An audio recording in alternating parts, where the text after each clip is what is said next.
جناب مفتی فضل ہمدرد صاحب تشریف لا چکے ہیں، میں ان کو آپ سب کی طرف سے خوش آمدید کہتا ہوں۔ مفتی فضل ہمدرد صاحب کسی تعارف کا محتاج نہیں، لیکن تھوڑا سا ان کے بارے میں بتاتا چلوں کہ آپ کراچی میں پیدا ہوئے، ایک عالم دین گھرانے میں پیدا ہوئے، ماسٹرز ڈگری کراچی میں ہی حاصل کی، اور اپنا ایک یوٹیوب سوشل میڈیا کا پلیٹ فارم رن کرتے ہیں اور انتہائی مقبول ہے۔ خاندانی طور پر پشتو زبان ان کی جو ہے وہ مادری زبان ہے، لیکن کراچی میں رہنے کی وجہ سے اردو میں جو ہے وہ کافی دسترس رکھتے ہیں۔ وہ پاکستان میں خاص طور پہ یونٹی کے حوالے سے اور اقلیتوں کے حقوق کے حوالے سے اپنی آواز بلند کرتے رہتے ہیں، اور پاکستان میں بین المذاہب کی کوششوں میں مفتی فضل ہمدرد ایک ہراول دستے کے طور پر پاکستان کے دیگر مسالک کو، دیگر مذاہب کو ایک دوسرے کے ساتھ جوڑے رکھنے کا کام کرتے ہیں، اور نفرت کو دور کرنا، تشدد کی سیاست کو دور کرنا آپ کا مطمع نظر ہے۔ میں آپ سب کی جانب سے مفتی فضل ہمدرد صاحب کو خوش آمدید کہوں گا، اور بغیر کسی توقف کے ان سے گزارش کروں گا کہ وہ گفتگو کا آغاز فرمائیں۔ جناب مفتی فضل ہمدرد صاحب۔ السلام علیکم ورحمۃ اللہ وبرکاتہ۔ السلام سب ورحمۃ اللہ۔ سب دوست جتنے بھی یہاں پر بیٹھے ہوئے ہیں اس پروگرام کے اندر، میں آپ کا متشکر ہوں، اور میں دل سے آپ کو تحیات، آپ کی بارگاہ میں سلام پیش کرتا ہوں۔ اور خاص طور پر مستحسن بھائی، اللہ سبحانہ و تعالیٰ سے دعا ہے کہ پروردگار آپ کی توفیقات خیر میں اضافہ فرمائے۔ تو جو موضوع مجھے دیا گیا ہے میں اس پہ چاہوں گا کہ آغاز کروں، لیکن سب سے پہلے تو میں یہ عرض کرنا چاہوں گا کہ جتنا آپ نے میرا تعارف کیا، عموماً لوگ تعارف کے اندر مبالغہ آرائی سے کام لیتے ہیں، بہت اس میں علامہ، علامت الزمان، دہر وغیرہ۔ میں ایسا کچھ بھی نہیں ہوں، اور آپ نے بہت نیچرل باتیں کی ہیں جو میرے تعارف کے حوالے سے، میرے کام کو آپ نے بیان کیا ہے، اور حقیقت میں یہی ہونا چاہیے کہ جو میری جو میرا گراؤنڈ ورک ہے، جو جس جگہ پہ میں کر رہا ہوں، وہ یہی ہے کہ بین المذاہب ہمانگی، اور آپ نے اس کو بیان کیا۔ اللہ سبحانہ و تعالیٰ آپ کو جزائے خیر عطا فرمائے۔ باقی جتنے بھی ساتھی یہاں پر، ان کے نام مجھے نظر آ رہے ہیں، میسم رضا بھائی ہیں، میر اصغر بھائی، سید زیدی صاحب، علی رضا، جتنے بھی ساتھی ہیں سب، آپ کے لیے بھی دعا گو ہوں، اور آپ سب کا شکر گزار ہوں کہ آپ یہاں پہ اس پلیٹ فارم کے اندر تشریف لائے۔ اربعین کے حوالے سے مجھے موضوع دیا گیا ہے، میں اس پہ کچھ گفتگو کرنا چاہتا ہوں، اور میں چاہوں گا کہ ہم آپس میں ڈسکشن کریں۔ میں کوئی مولوی اور مفتی یا اس طرح کا کوئی ہوں نہیں، بس آپ یوں سمجھ لیں کہ جس طرح سوسائٹی میں، معاشرے میں کہا جاتا ہے کہ یہ دین کے طالب علم ہیں، تو اسی لیے میں اپنے نام کے ساتھ یہ مفتی لگاتا ہوں، وگرنہ میں ایک طالب علم ہوں، اور آپ لوگوں کے ساتھ ہی انٹرفیتھ ہارمنی اور پیس کا ورک کرنا چاہتا ہوں۔ بسم اللہ والصلاة والسلام علی رسول اللہ وآلہ وموالا۔ اللہم صلی علی محمد وآل محمد وبارک وسلم وصلی علیہ۔ غریب و سادہ و رنگی ہیں داستان حرم، نہایت اس کی حسین، ابتدا ہے اسماعیل۔ یا رب صلی وسلم دائما ابدا علی حبیبک خیر الخلق کلہم۔ اب اس وقت میں جو میرا موضوع ہے اربعین کے حوالے سے، میں خود بھی ایک مرتبہ پریکٹس کر چکا ہوں اربعین کو، ایز اے سنی اسکالر کے ایک انسان ہونے کے اعتبار سے۔ تو میں چاہوں گا کہ جو میں نے اس میں دیکھا ہے، جو میں نے وہاں پہ سیکھا ہے، لرن کیا ہے، اس کو میں گاہے بگاہے اپنے سوشل میڈیا پلیٹ فارم کے اوپر میں شیئر بھی کرتا رہا ہوں، لیکن جو میں آج آپ کے ساتھ کچھ چیزیں شیئر کرنا چاہتا ہوں اس پلیٹ فارم کے اوپر، کہ میں نے اس سے کیا سیکھا ہے۔ میں کہ جس طرح آپ کو مستحسن بھائی نے بتایا کہ ایک مدرسے کی لائف میں زندگی گزاری ہے میں نے، اور ہمارے ہاں ایک چیز یہ ہوتی ہے کہ خدمت کا جذبہ تو ہمیں سکھایا جاتا ہے کہ خدمت کرنی ہے، لیکن بذات خود اگر میں دیکھتا تھا کہ میرے میں اس چیز کی بہت کمی تھی کہ میں دوسروں کی خدمت اس اعتبار سے کروں کہ مثلا جس طرح والہانہ طریقے پر وہاں پہ اربعین میں لوگوں کو میں نے دیکھا، تو میں نے اس سے یہ چیز سیکھی ہے کہ میں اپنی زندگی کے اندر لوگوں کی خدمت کروں، اور کہیں پر اگر جتنا بھی ایثار مجھ سے ہو سکتا ہے اپنی زندگی میں، مجھ سے کسی کو فائدہ ہو سکتا ہے، تو وہ فائدہ میں دوسروں کو پہنچاؤں۔ یہ چیز وہ ہے جو میں نے اربعین میں اپنی آنکھوں سے اس کو دیکھا، بچوں کو، بوڑھوں کو، جوانوں کو، امیر لوگ دنیا میں اللہ رب العزت نے ان کو نوازا ہے، دولت کی کوئی کمی نہیں ہے ان کے پاس، لیکن وہ وہاں پر ایک ایسے انسان کی طرح کھڑے ہوئے ہیں کہ جیسے جن کو ہمارے معاشرے میں کوئی حیثیت ہی نہیں دی جاتی۔ بالکل انہوں نے اپنے آپ کو تیاگ دیا ہے، اپنے نفس کو مار دیا ہے، اپنی اندر کی خواہشات کو مارا ہوا، اور وہ دوسروں کی جوتیاں سیدھی کر رہے ہوں۔ ایک جگہ پر ایک شخص نے آ، مجھے پانی کا گلاس پیش کیا اور میری جوتیاں سیدھی کرنے لگ گئے، تو میں سمجھا کہ بھائی یہ بس خادم ہے ہماری طرح ہی ہے، لیکن دوسرے ساتھی نے مجھے بتایا کہ آپ ان کا جو دنیاوی مقام و مرتبہ ہے، اور ان کا پھر جب مجھے انہوں نے تعارف کیا، بتایا بھائی یہ فلاں فلاں علاقے کے اندر ان کے تیل کی کنویں ہیں ماشاء اللہ سے، یعنی اتنے امیر شخص ہیں، لیکن ان کا جو جذبہ میں نے دیکھا، تو یہ جو خدمت کا ہے یہ اربعین کے اندر، اربعین سے ہم سب کو نظر بھی آتا ہے، اور ہم سب وہاں پہ اس کو پریکٹس بھی کرتے ہیں، اور یہ چیز ہم وہاں سے سیکھتے بھی ہیں۔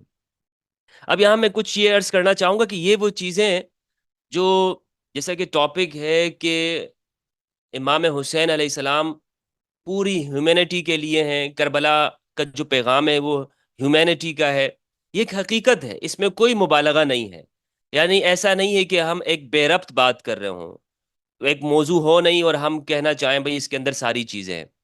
آج دنیا جس جگہ کے اوپر کھڑی ہے، ہم اپنے انفرادیت کو دیکھیں یا دنیا بھر کے معاشروں کو دیکھیں، تو ہمیں اس چیز کی بہت اشد ضرورت نظر آتی ہے کہ اربعین سے سیکھیں، اور خصوصاً امام حسین علیہ السلام کی جو زندگی ہے، اہل البیت کی جو زندگی ہے، اسے اپنے اپنے کردار کے اندر ڈھالیں۔ اگر ہم اوور آل چیزوں کو دیکھیں تو دنیا کے جتنے بھی معاشرے ہیں، خواہ وہ مسلم معاشرہ ہو یا دوسرے معاشرے ہوں جن کو ہم کہتے ہیں کہ بھائی یہ غیر مسلم سوسائٹیز ہیں، انسان ہر جگہ پر ایک ہی ہے، انسان نہیں بدلتا، یعنی پاکستان کا اگر ایک مسلمان ہے اور یورپ کے اندر رہنے والا اگر ایک غیر مسلم ہے، وہ دونوں انسان ہی ہیں، ان کی انسانیت میں کوئی فرق نہیں ہے۔ افریقہ کا حبشی ہو یا پاکستان کا یا یورپ کا رہنے والا ہو، انسان اس کی انسانیت میں فرق نہیں آتا۔ لیکن ایسی کیا چیزیں ہیں کہ ہم یہ کہیں کہ بھائی دنیا بھر کے انسانوں میں یہ چیزیں مشترکہ ہیں اور یہ سب کے اندر پائی جاتی ہیں، یعنی جس کو کہا جاتا ہے کہ یہ اخلاقی قدریں جن کا تعین ہوتا ہے کہ دنیا کے ہر انسان میں وہ برابر کی ہوتی ہیں، اس کا مذہب سے تعلق نہیں ہوتا، اس کے انسانی فطرت سے تعلق ہوتا ہے۔ تو دنیا کے جو حکیم ہیں، دانشور حضرات ہیں، جہاں تک میں نے مطالعہ کیا ہے، وہ یہ کہتے ہیں کہ دنیا کا ہر انسان ہو تو وہ کچھ چیزوں کے اوپر مشترک ہے، خواہ اس کا مذہب کچھ بھی ہو۔ اول تو یہ ہے کہ وہ کہتا ہے کہ صفائی ہونی چاہیے، طہارت، یعنی صاف صفائی کو پسند کرتا ہے۔ دنیا کا کوئی ایسا شخص ہمیں نظر نہیں آئے گا جو کہتا ہو یار گندگی اچھی چیز ہوتی ہے، صفائی دنیا میں نہیں ہونی چاہیے۔ آج ہم پروٹیسٹ کرتے ہیں کہ چلو دنیا میں صفائی کیوں ہے، ایسا کوئی آپ کو نہیں ملے گا، بلکہ سب یہ کہتے ہیں کہ بھائی صفائی ہونی چاہیے۔ اسی طرح دوسری جو چیز ہے وہ ہے جسٹس، عدل، انصاف ہونا چاہیے، ہر انسان کی زبان کے اوپر یہ لفظ ہیں۔ اسی طرح ہر انسان یہ کہتا ہے کہ سچ بولیں، میرے ساتھ سچ ہونا چاہیے، مجھے جھوٹ نہیں بولنا چاہیے، جھوٹ سے نفرت کرتا ہے ہر معاشرہ، سچائی سے محبت کرتا ہے، خواہ مسلم ہو یا مسلمان نہ ہو، حتیٰ کہ ایتھیسٹ وہ بھی کہتا ہے کہ بھائی جسٹ سچ ہونا چاہیے، میں سچ کہہ رہا ہوں، میں سچ کے ساتھ ہوں۔ اور ایک اور چیز ہے وہ اس کو کہتے ہیں تقوی، یعنی خدا خوفی۔ تو میں اس لیے نہیں کہہ رہا ہوں کہ کیونکہ یہ تقوی کی جو کیفیت ہے یہ اس انسان میں بھی ہوتی ہے کہ جو خدا کو نہیں مانتا، جو ایک انسان ہوتا ہے، یعنی جس کو جہاں تک میں سمجھوں تقوی کا معنی وہ قرآن کی اصطلاح میں نہیں کہہ رہا ہوں، تقوی کا اس معنی کے اندر اگر ہم کہیں کہ جسے کہا جاتا ہے نا کہ میں اپنے آپ سے کسی کو چوٹ نہ دوں، میں اپنے آپ سے کسی کو دکھ نہ دوں، کسی کے ساتھ غلط بیانی نہ کروں، کسی کی معیاری خیانت نہ ہو میرے اندر، تو تقوی، کیونکہ قرآن مجید کے اندر سورہ حجرات میں اگر ہم اس کا مطالعہ کریں تو سورۃ الحجرات سورۃ نمبر 49 کی جو ورس نمبر 13 ہے، اللہ رب العزت نے ارشاد فرمایا، اعوذ باللہ من الشیطان الرجیم، بسم اللہ الرحمن الرحیم، یا ایھا الناس انا خلقناکم من ذکر و انثی وجعلناکم شعوبا وقبائل لتعارفوا ان اکرمکم عند اللہ اتقاکم۔ اللہ نے یہاں پہ اس کے آغاز میں کہا کہ اے انسانوں، یہ نہیں کہا کہ اے مومنوں، پوری انسانیت سے اللہ کہہ رہا ہے کہ اے انسانوں، ہم نے تمہیں مرد و عورت سے پیدا کیا ہے، اور ہم نے تمہیں مختلف ٹرائبز کے اندر، مختلف قبیلوں کے اندر، مختلف مختلف چیزوں کے اندر ہم نے تمہیں بانٹا ہے تاکہ تم ایک دوسرے کو جان پہچان کر سکو، ایک دوسرے کے ساتھ تعارف کر سکو. اور تم انسانوں میں سب سے بہتر اللہ کو وہ ہے کہ جو تم میں سب سے زیادہ متقی ہوگا. یعنی جس کے اندر انسانوں میں، اس میں مومن اور غیر مومن کی بات بھی نہیں کر رہا اللہ، یعنی اس میں بات ہو رہی ہے انسان کی، کہ وہ انسان نفس انسان ہے جو جیتا ہے، جاگتا ہے، سنتا ہے، کھاتا پیتا ہے. اللہ کہہ رہا ہے کہ تم میں جو سب سے زیادہ متقی ہے وہ معزز ہے، اور بے شک اللہ علیم ہے اور خبیر ہے. تو یہ جو تقوی اگر ہم دیکھیں تو اللہ نے کہا کہ ہر انسان کے اندر ہوتی ہے. بیسیکلی یہ قرآن کی ایک دوسری آیت ہے جو یہ کہتی ہے اعدلوا هو اقرب للتقوی. ہمارے ہاں عدالتوں کے اوپر لکھا ہوتا ہے کہ اعدلوا، عدل کرو، یہ تقوی کے زیادہ قریب ہے. یعنی تقوی، اصل چیز تقوی ہے، عدل صرف اس کا پارٹ ہے. اسی طرح نماز پڑھو تاکہ تم تقوی کے قریب ہو جاؤ، تم روزہ رکھو تاکہ تم متقی بن جاؤ. قرآن میں ہے کتب علیکم الصیام کما کتب علی الذین من قبلکم لعلکم تتقون، تاکہ تم تقوی اختیار کرو. تو منزل تقوی ہے. تقوی کوئی ایسی پریکٹس نہیں ہے کہ جو مثال کے طور پر ہم اپنی کوئی بڑی چادر اوڑھ لیں اپنی زندگی میں، یا میں ہاتھ میں تسبیح لے لوں تو مجھے امیر اصغر صاحب کہیں کہ مفتی صاحب تو بڑے متقی آدمی ہو گئے جناب، آج کل تسبیحاں ہاتھ میں لے کے گھومتے پھرتے ہیں. یا جناب بڑی ٹوپی یا پگڑ لے لوں تو آپ دنیا کے لوگ مجھے کہیں کہ یہ تو بہت ماشاءاللہ متقی انسان ہے. بھائی نہیں، متقی ایک کوالٹی ہے جو ہر انسان کے اندر پائی جاتی ہے، اور وہ چیز یہ ہے کہ اس کے بدن سے اور اس کے جسم سے، اس کے خیال سے کسی کو نقصان نہیں ہوتا. تو بہرحال یہ جو دنیا کی ویلیوز ہے اگر ہم اسے دیکھیں، اسلام یہ کہتا ہے کہ انہی چیزوں کو اپنے اندر اپنانے کا نام ہے، اور یہ دنیا کا اچھا انسان بن جاتا ہے جو بھی ان چیزوں کو اپناتا ہے. اب اگر میں ایک بالکل انسان ہو کر اس چیز کو دیکھوں کہ کربلا مجھے ایک انسان کے اعتبار سے کیا اپیل کرتی ہے، تو میں زیادہ دور نہیں جاؤں گا. میں آج کے ان لوگوں کو دیکھنا چاہوں گا کہ بھائی جو لوگ کربلا کا نام لیتے ہیں، جو عاشور کی بات کرتے ہیں، جو اربعین کی بات کرتے ہیں، ان کی زندگی میں کربلا نے کیا امپیکٹ ڈالا ہے، ان کی زندگی میں کربلا نے کیا اثر ڈالا ہے. تو یقین کریں اگر میں یعنی ان ساری فلسفیانہ باتوں کو ادھر سائڈ پہ رکھ دوں اور میں اپنی آنکھوں دیکھی چیزوں کو دیکھوں، تو میں کہوں کہ ہاں یار، یہ وہ چیزیں ہیں جو انٹرنیشنل ویلیوز اگر ہم اسے کہیں یا ہیومینٹی کی باتیں کریں، وہ ساری چیزیں کربلا کا پیغام انہیں دے رہی ہیں. مثلا میں نے اپنے ساتھیوں سے وہاں کہا تھا کربلا میں، جب میں اربعین میں تھا، میں نے کہا دنیا کی ساری طاقتیں جمع ہو جائیں، یعنی بڑی سی بڑی طاقت جمع ہو جائے، تمام ممالک جمع ہو جائیں، وہ اپنا فنڈ لگا دیں، وہ اپنی فنڈ ریزنگ کر لیں، اپنی پوری ریاستی طاقت اور قوت کو جمع کر دیں. صرف مسلم کنٹریز نہیں، پوری دنیا کی طاقت ہے. وہ نجف سے لے کر کربلا تک جو انسانیت کا ایک سیل رواں ہے، انسانیت کا بہتا ہوا سمندر ہے، اس کو کھلا پلا نہیں سکتا، اس کو اتنے منظم انداز کے اندر اس کو نہیں چلا سکتا ہے. تو یہ کون ہے جو ان لوگوں کو اتنے منظم انداز سے لے کے جا رہا ہے؟ ان کے خوراک کی، ان کے کھانے کی، ان کی پینے کی، ان کے انتظامات کی، ان کی صحت کی، ان کی خدمت کی، یہ ساری چیزیں چل رہی ہیں. یہ وہ ایک ایسی طاقت ہے جس نے ان کو لڑی کے اندر پرو دیا ہے. گویا کہ ایک خفیہ ایسی ایک طاقت موجود ہے جو ہمیں نظر نہیں آ رہی ہے، اور وہ ان سب کی قیادت کر رہی ہے. تو یہ ایک بڑا پیغام وہاں پر دیکھنے میں ملتا ہے. تو لہٰذا یہ وہ ساری چیزیں جو جتنی بھی ویلیوز ہیں، اعلیٰ اخلاق ہے، اعلیٰ کردار ہے، جو کربلا کے واقعے سے نظر آتی ہے. مثال کے طور پر ہم کربلا کے واقعے میں دیکھیں تو کربلا کے لیے آج دنیا بھر کا جو نان مسلم ہے، جو باضمیر انسان ہے، اس کا دل بھی تڑپ رہا ہوتا ہے، وہ اس کی آنکھوں سے بھی آنسو جاری ہوتے ہیں. میں نے جب اس پر اسٹڈی کیا تو مجھے معلوم ہوا کہ کربلا کے لیے اگرچہ کچھ چیزیں ہم یہ کہہ سکتے ہیں کہ بھائی یہ تاریخی ریفرنسز اس کے ہیں یا نہیں ہیں، لیکن کچھ چیزیں ایسی ہوتی ہیں جو سوسائٹی میں ہر صدی کے اندر چلی آ رہی ہوتی ہیں اور وہ نقل ہوتی ہے. مثال کے طور پر ہندوستان میں حسینی برہمن کا تصور ہے کہ وہ لوگ یہاں پر ایسے تھے جو امام حسین علیہ السلام کے پیغام کے اوپر حل من ناصری یناصرنا، کون ہے جو میری مدد کرے، کون ہے جو ہماری مدد کے لیے آ سکتا ہے. تو اس پیغام کے اوپر، اس مدد کے اوپر یہاں سے کہا جاتا ہے کہ رحاب دت کے نام سے غیر مسلموں کا ایک لشکر یہاں سے گیا تھا، اور پھر اس کی پوری ایک سٹوری اور کہانی یہاں پر موجود ہے جو ایگزسٹ کرتی ہے ہماری سوسائٹی اور معاشرے کے اندر. تو کہنے کا مقصد یہ ہے کہ امام حسین علیہ السلام جو لوگوں کو اپیل کرتے ہیں ہم مذہبی اعتبار سے ایک سائڈ پہ رکھ کے ان چیزوں کو دیکھیں، خالصتاً انسانی بنیادوں پر اگر ہم اس کی اسٹڈی کریں تو ہر اعتبار سے جو کربلا ہے اور اس کا جو پیغام ہے اربعین، یہ انسانیت کا خالصتاً انسانی بنیادوں کے اوپر اس کو اگر ہم پریزنٹ کریں تو اسلام کی تبلیغ کا، اسلام کی دعوت کا اس سے بڑا کوئی ایونٹ نہیں ہے. اسلام دوسروں تک، نان مسلم تک پہنچانے کا اس سے بڑا اور کوئی ہمارے پاس کوئی پریکٹیکل چیز نہیں ہے. مثلا میں اگر، وہ کہتے ہیں نا کہ یار تم مجھے اپنی زبان سے مت بتاؤ کہ تمہارا مذہب کیا ہے، میں اسے تمہارے کردار میں دیکھ لوں گا، میں اسے تمہاری زندگی میں دیکھ لوں گا. تم اپنی زبان سے تو بہت اچھائی اچھائی کر سکتے ہو. مجھے آج تک لوگ یہ کہتے تھے یار کوئی ایسی مسلم ریاست کا تم بتاؤ جہاں اسلام پورا، میں شش و پنج میں پڑ جاتا بھائی کہاں کا نام لوں. تو میں اس کو آج میں یہ ایونٹ ضرور لے سکتا ہوں کہ یار اگر تم نے اگر اسلام دیکھنا ہے نا تو وہ اربعین میں جا کے دیکھ لو.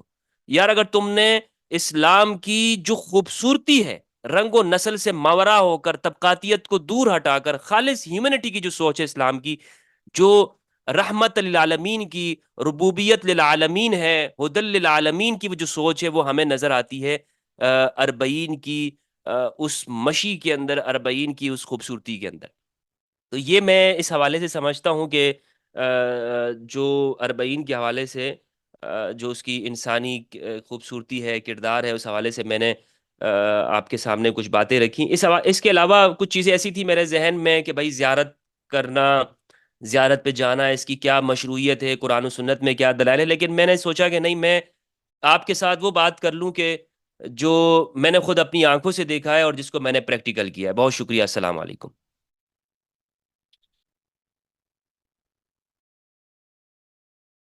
جی، اب اگر کسی کا کوئی سوال ہے تو وہ اپنا ہاتھ کھڑا کیجئے. جی، سید زیدی. جی بہت شکریہ برادر. السلام علیکم مفتی صاحب. مفتی صاحب سوال آپ کی ذات سے ریلیٹڈ ہے. ہم مومنین یہاں بیٹھے ہوئے ہیں اور بڑے کنسرن ہیں ہم آپ کی سیفٹی اور سیکیورٹی کی وجہ سے. تو آپ بتائیے کہ آپ کیسے ہیں، ٹھیک ٹھاک ہیں، کوئی آپ کی زندگی کو خطرہ تو نہیں ہے کراچی میں، اور کیا آپ کو انف سپورٹ، لیگل ہیلپ اور دوسری سپورٹ مل رہی ہے، اور ہم مومنین کس طرح سے اس میں حصہ ڈال سکتے ہیں اپنا. بہت شکریہ. وعلیکم السلام ورحمۃ اللہ وبرکاتہ. سید زیدی صاحب الحمدللہ میں خیریت سے ہوں. یہاں پر بہت محبت ہے، یہاں پر بہت اچھا ماحول ہے یہاں ہمارے ملک میں، اور الحمدللہ میں ہر اعتبار سے یہاں پر مطمئن ہوں. اور آپ لوگوں سے جو مجھے سپورٹ چاہیے وہ یہ ہے کہ ہم اس حدیث ثقلین کا جو پیغام ہے اور عربین کی جو خوبصورتی ہے، اہل بیت کی خاص طور پر، اس کو ہر طرح مذہب سے ہم اوپر اٹھا کر خالص انسانی بنیادوں کے اوپر آج کے نوجوان کے سامنے پیش کریں کہ جو نوجوان مذہب سے بیزار ہوتا جا رہا ہے، جس نوجوان کے ذہن میں مذہب کے حوالے سے فرقہ وارانہ بنیادوں کے اوپر جو سوالات اٹھتے ہیں اور وہ پورے مذہب کو ہی خیراباد کے دیتا ہے، اس مذہب کو ہم اگر پیش کر سکتے، کیونکہ ہمارے نوجوان کے سامنے جو مذہب ہے وہ اموی اسلام ہے. ہم نے ان کے سامنے حسینی اسلام کو پیش کرنا ہے، مصطفیٰ کا اسلام پیش کرنا ہے، حسین کا اسلام رکھنا ہے. تو اس کے لیے میں یہ سمجھتا ہوں مجھے ہم سب کو مل کر ایک دوسرے کا بازو بن کر ہمیں اس پیغام کو، خاص طور پر جو حدیث ثقلین کا پیغام ہے اور حسینیت کا جو پیغام ہے، حسین کے ساتھ لوگوں کو جوڑ دیں، علی کے ساتھ جوڑ دیں، امام مہدی کے ساتھ جوڑ دیں، تاکہ دنیا کے اندر انصاف کا بول بالا ہو اور امام مہدی علیہ السلام وہ ہم سب سے راضی. بہت بہت شکریہ. جزاک اللہ خیر مفتی صاحب. تھینک یو ویری مچ.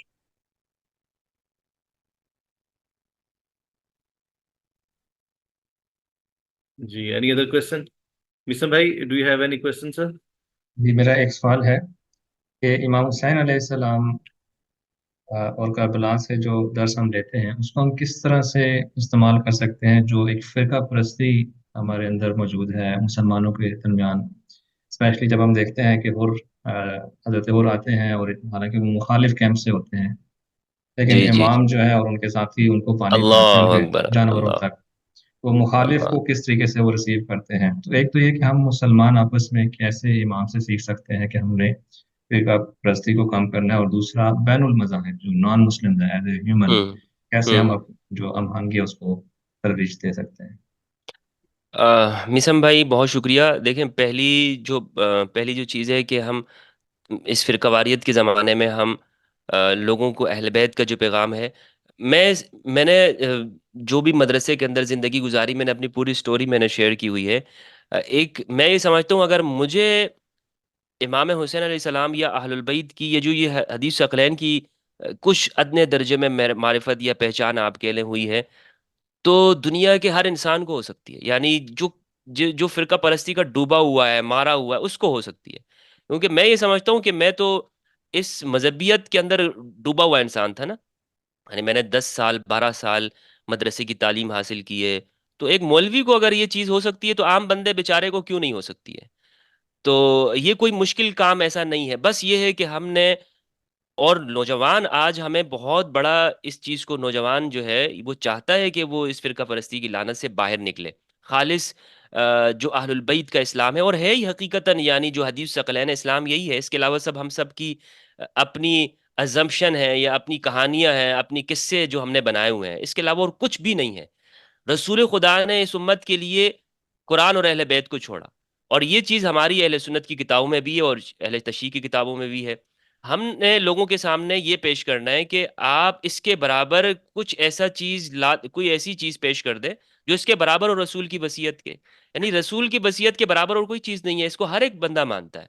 تو جب اہل بیت کے نام پر ہم اس حدیث ثقلین کا پرچار کریں گے اور بغیر کسی فرقے کے نام سے کریں گے، اہل بیت کے نام پہ، تو آپ لوگ خود بخود جڑیں گے. اور اصل ان کا کردار ہے، اصل ان کی جو سیرت ہے، ان کی جو زندگی ہے، جو ہمیں اربعین میں دیکھنے کو ملتی ہے لوگوں میں، جو ہمیں ان ایام کے اندر نظر آتی ہے، اس کو ہم بطور ایک نمونے اور آئیڈیل کے ان کے سامنے رکھ سکتے ہیں کہ یہ حسینیت ہے. آپ کسی بھی فرقے سے ہو، میں نے کئی مرتبہ یہ عرض کیا ہے میثم بھائی، آپ کسی بھی فرقے سے ہو، آپ ہاتھ باندھ کے نماز پڑھتے ہیں، آپ ہاتھ چھوڑ کے نماز پڑھتے ہیں، اصل مدعا یہ ہے کہ اہل البیت کے جو حقوق ہے ان کو آپ کس نگاہ سے دیکھتے ہیں. مثلا حدیث الثقلین کو ایک آدمی کو پتہ ہی نہیں ہے کہ حدیث الثقلین کیا ہے، حدیث الثقلین کس چیز کا نام ہے، رسول اللہ نے اس امت کے لیے کیا چھوڑا ہے، اور وہ یہ بات کرتا ہو کہ بھائی فضائل بھی اہل بیت کے میں قائل ہوں فلاں وغیرہ. لیکن میں یہ سمجھتا ہوں کہ وہ اہل بیت کے رستے کے اوپر نہیں آ سکتا، کیونکہ اصل جو آغاز ہے وہ یہ حدیث ہے، رسول کی وصیت ہے. رسول نے اس امت کے لیے، یعنی آپ اپنے وصال کے موقع پہ چھوڑا ہے. اور پھر آپ نے بہت اچھی مثال دی حر بن یزید الریاحی رضی اللہ تعالیٰ عنہ علیہ السلام کی، کہ ان کی زندگی امام نے ان کو گلے لگایا. امام نے ان کے سامنے 100 200 عقائد کی لسٹ نہیں رکھی کہ اور پہلے یہ بتا تو ان میں سے 1 سے 100 تک کس عقیدے کو مانتا ہے اور کس کو نہیں مانتا. نہیں، امام میدان کے اندر ہے، امام کو مدد کی ضرورت ہے. تم ان عقیدوں کی بات ہی چھوڑو. امام کے ساتھ سامنے آ گیا ہے، امام نے سینے سے لگا دیا ہے، اس کی پوری زندگی کے اوپر پانی پھر گیا اور اس کی سارے خطائیں معاف ہو گئی ہیں، امام نے اس کو قبول کر لیا ہے. تو ہم یہ بڑے افسوس کے ساتھ ہم جب اہل بیت کی بات کریں اور پھر ہم وہاں پر اپنے فرقہ وارانہ گفتگو کریں، تو یہ ہمیں ایک مثال ہمارے سامنے ہونی چاہیے. اور پھر زہیر بن القین رضی اللہ تعالیٰ عنہ، وہ کربلا کے میدان میں آپ دیکھیں کہ پوری زندگی انہوں نے کہاں گزاری ہے. جمل میں وہ شریک نہیں ہوئے، صفین میں وہ شریک نہیں ہوئے، اور انہوں نے اپنی تلوار کو توڑ دیا تھا، رکھ دیا تھا، سائڈ پہ رکھ دیا تھا کہ بھائی میں مسلمانوں کی لڑائیوں میں پیش نہیں ہوں گا. لیکن وہ شخص کربلا اس کو اپیل کر دیا. آج ہم کربلا، جب میں نے عرض کیا مجھے اپیل کر سکتی ہے، زہیر بن القین کو اپیل کرتی ہے، حر بن یزید کو کر دیتی ہے، تو آج کے انسان سے ہم کس بنیاد کے اوپر نفرت کریں کہ یہ میرے فرقے کا نہیں ہے، میرے مسلک کا نہیں ہے؟ تو میں نے اپنی ذمہ داری ادا کرنی ہے، میں نے اس تک اپنا پیغام پہنچانا ہے، اور وہ حدیث ثقلین کا پیغام ہے، اور وہ اس تک میں لے کے جاؤں گا. دوسرا جو بین المذاہب کے حوالے سے، بین المذاہب میں تو بہت بڑا میدان ہے میثم بھائی، اتنا بڑا میدان ہے. اور کسی بھی سوچ اور فکر کو میں نے اس کو ٹیسٹ کرنے کی کوشش کی، اور میں نے دیکھا ہے کہ جتنے بھی مثال کے طور پر اگر کوئی نان مسلمز ہیں، اگر وہ اسلام کی طرف بھی آ جائے اور انہیں حسینیت کی پہچان نہ ہو، اسے بس صرف وہ کلمہ پڑھ لے، اس کی زندگی میں وہ تبدیلی دیکھنے کو نظر نہیں آئے گی. تبدیلی تب نظر آتی ہے کہ جب آپ اس تک حسینیت کو پہنچا دیں. حسینیت کیا ہے؟ اہل البیت کون ہے؟ مثلا یہ کربلا کا جو واقعہ ہے، کیا یہ اسلام اور کفر کا واقعہ ہے؟ یہ تو یہ تو حق اور باطل کا تھا، یہ تو سچ اور جھوٹ کا تھا. یہ مسلم اور ایک ایمان اور سامنے نظر آنے والے مسلمانوں کے درمیان میں ہوا ہے، سچ اور جھوٹ کے درمیان میں ہوا ہے. تو حسینیت ہمیں یہ پیغام دیتی ہے کہ ہم دنیا کے سامنے اس چیز کو رکھیں کہ سچائی، خواہ وہ کتنا ہی بڑا مذہب کا لبادہ، جھوٹ جو ہے وہ کتنا ہی بڑا مذہب کا لبادہ اوڑھ کر آ جائے، جھوٹ جھوٹ ہوتا ہے، اور سچ کتنا ہی کمزور بظاہر دکھنے میں کیوں نہ ہو، سچ ہمیشہ سچ ہوتا ہے، اور یہی سچ اور جھوٹ جو ہے اس کی ہمیشہ جنگ رہی ہے اور ہمیشہ چلتی رہے گی۔ یہ مذاہب کی جنگ نہیں ہے جس کو ہم نے مذہب کے نام پر لوگوں کو آپس میں تقسیم کیا ہے کہ ہم یہ کہتے ہیں یہ مسلم ہے، غیر مسلم ہے، یہ کرسچن ہے، یہ جوز ہے، فلاں۔ مذاہب کی جنگ دنیا میں نہیں ہے، دنیا میں اب ہے تو حق اور باطل کی ہے۔ جی جی مفتی صاحب، ایک گزارش کروں گا کہ اگر لائٹ آ چکی ہو تو آپ پلیز اپنا کیمرہ بھی آن کر دیں تاکہ ہاں، یہ بڑی لوگ آپ کی ہمارے یہاں زیارت بھی کر پاکستان سکیں۔ کی سوغات، یہ پاکستان کی میسم بائی سوغات ہے کہ یہاں پر لائٹ تو بتا کے جاتی ہے، آتی پھر اپنے ٹائم پہ نہیں ہے۔ میں اگر یہاں کیمرہ آپ کو شو کر کے دکھاؤں تو آپ یہ دیکھیں، میں یہ بیٹھا ہوں، آپ کو کمرے میں بالکل اندھیرا لگ رہا ہے۔ یہ ایک منٹ، یہ تو میں نے کیمرہ بند کیا ہوا ہے، اب آپ دیکھیں، آپ کو نظر نہیں آ رہا ہوگا کہ یہاں لائٹ جلدی، پنکھا نہیں چل شام رہا یہاں پر، ٹھیک ہے، شام پنکھا نہیں ہے، شام میں ایسے ہی بیٹھا ہوں گرمی کے اندر۔ شام شام غریباں کراچی میں ہر سال ہر دن ہوتے ہیں۔ تو بس شام غریب یہ ہے۔ جی جی میسن بھائی، نیکسٹ نیکسٹ کوشچن سر۔ جی آڈینس میں پوچھ لیا جائے، جی کسی نے کوشچن آئی تھنک لکھ کے بھی بھیجا ہے۔ میر اصغر صاحب آپ سید پوچھنا نقوی چاہیں گے نے کوئی سوال؟ جی سید نقوی صاحب۔ جی پلیز۔ السلام علیکم۔ وعلیکم قبلہ، السلام آپ نے ورحمۃ ویسے تو جو سوالات تھے دماغ میں، آپ نے ان کا جواب تو دے دیا ہے، لیکن اس میں تھوڑا سا اگر میں اضافہ کروں تو یہ تھا کہ ایک جو ہم دیکھتے ہیں، یہ جو پوائنٹ آف کنٹینشن ہے اہل تشیع و اہل سنت کے درمیان، وہ خلافت کے علاوہ مثلا جو عقیدہ امامت ہے کہ جس میں اہل تشیع امامت کو نبوت سے برتر سمجھتے ہیں، اگر اس پہ آپ، چونکہ یقیناً جیسے کہ آپ نے خود بھی یہ بھی کہا کہ کچھ لوگ ہوتے ہیں جو نس نس کی وجہ سے مکتب اہل بیت کی طرف آتے ہیں، کچھ لوگ ہوتے ہیں جو اخلاق کی طرف سے آتے ہیں، تو اگر آپ تھوڑی سی امامت کے حوالے سے اصلاح کر پائیں، ہماری نشاندہی کر پائیں کہ کیونکہ یہ تھوڑا سا ایسا مسئلہ ہوتا ہے جو کہ کنونس کرنے میں تھوڑی پرابلم ہوتی ہے ہم لوگوں کو، اگر آپ اس پہ تھوڑی سی روشنی ڈال سکیں تو بڑی جی مہربانی ہوگی۔ بہت شکریہ، وعلیکم السلام ورحمۃ اللہ۔ دیکھیں، میں نے ایسے بہت سارے لوگوں کو دیکھا ہے کہ جو فدق کے واقعے کو پڑھ کر انہوں نے وہ کنورٹ ہو گئے۔ بہت سارے لوگوں کو میں نے دیکھا کہ کربلا کے واقعے کو دیکھ کر وہ چلے گئے اور انہوں نے اپنا مسلک چینج کر لیا، اور مظلومیت اہل البیت کو دیکھ کر، خود میں نزدیک تو اگر اہل البیت میں سے کوئی زیادہ مظلوم ہیں تو وہ امام علی علیہ السلام کی زندگی ہے، لیکن ہر ایک کا الگ الگ، ہر ایک کو نظر آیا ہے اور اس نے پھر اس کو بات سمجھ میں آ گئی۔ کوئی امامت اور خلافت کے مسائل کو دیکھ کر، کوئی 12 ائمہ والی حدیث کو پڑھ کر اس کو سمجھ میں آیا کہ بھائی یہ سارے ہمارے ساتھ پھرکی کر رہے ہیں، ہمارے ساتھ بس ادھر ادھر گھما رہے ہیں، اور 12 امام نمبر ان کے پورے نہیں ہو رہے، اور کتابوں میں جا کر انہوں نے دیکھا تو 12 اماموں کی لسٹ کچھ اور لکھی ہوئی ہے، زبانوں پر ان کی کچھ اور ہے، وغیرہ وغیرہ۔ تو ساری چیزیں بہت ساری ایسی ہیں، لیکن میں جس چیز کو پیش کرنا چاہتا ہوں اور جس چیز کو میں نے رکھا ہے اور جس چیز کو میں نے سمجھا ہے، وہ ہے حدیث ثقلین۔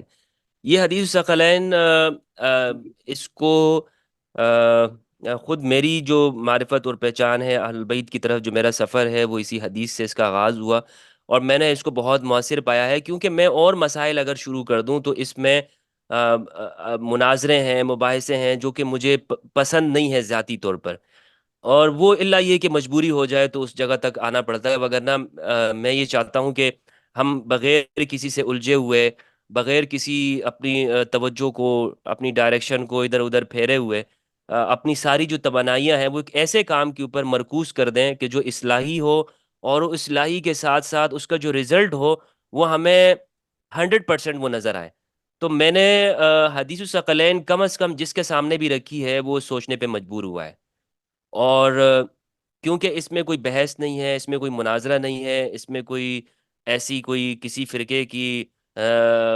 فرقے کو غلط قرار دینا نہیں ہے، کسی کے جذبات کو ٹھیس پہنچانا نہیں ہے۔ مثال کے طور پر اگر آپ خلافت پہ بحث کریں گے کسی سے بھی، تو آپ کو یہ کہنا پڑے گا کہ پچھلی جو خلافتیں ہیں اس پر آپ کو ایک موقف ظاہر کرنا ہوگا، اور وہ موقف اگر آپ ظاہر کریں گے اور پھر پاکستان جیسے ماحول کے اندر اگر آپ اس پہ بات کریں گے، آپ یا تو جیل میں ہوں گے یا قبر میں ہوں گے۔ تو اور پھر اس کے لیے آپ کو یعنی ایک مخاصمت کی کیفیت دنیا بھر کے اندر پیدا ہو جائے گی ان چیزوں کے اوپر. اور اسی طرح آپ بی بی پاک معصومہ حضرت سیدہ فاطمۃ الزہرا علیہ السلام، ان کے حوالے سے اگر آپ بات کریں گے تو، اور میں ان کو معصومہ اس لیے کہتا ہوں کہ اہل البیت علیہ السلام میں جو اصحاب کساء ہے میرے نزدیک وہ معصوم ہے، کیونکہ قرآن مجید کی نص ان کے لیے ہے انما یرید اللہ لیذھب عنکم رجس اہل البیت ویطہرکم تطہیرا، اور پھر اس پر یہ احادیث ہیں، تو اس لیے میں ان کو معصوم مانتا ہوں. تو یہ میرا جو فوکس ہے نا میرے بھائی وہ اس چیز کے اوپر ہے کہ ہم ایسی دعوت کا کام لے کے چلیں. جس طرح آپ دیکھیں کہ تبلیغی جماعت کے 6 نمبر آپ میں سے پڑھے ہوں گے، ان کا پہلا نمبر ہے اکرام مسلم، یعنی مسلمان کا اکرام کرنا ہے، آپ نے اس کی عزت کرنی ہے، اس کو کھانا کھلانا ہے. دوسرا ہے توحید، ایمان، یہ چیزیں. اس میں آپ کو کوئی ایسی باتیں نظر نہیں آئیں گی کہ مزار پہ جانا جائز ہے، نہیں جانا چاہیے، تعویذ پہننا چاہیے، نہیں چاہیے، وہ چیزیں ہے ہی نہیں اس میں. وہ کہتے ہیں بھائی ہم تو خدمت کی بات کرتے ہیں. 150 سال میں انہوں نے پورے پاکستان کو تبدیل کر دیا. پورے بر صغیر میں انہوں نے جو یعنی 1867 میں دارالعلوم دیوبند کا قیام ہوا ہے، 1867 میں اگر دارالعلوم دیوبند بنا ہے، اس کے 10 سال بعد تبلیغی جماعت کا قیام وجود میں آیا.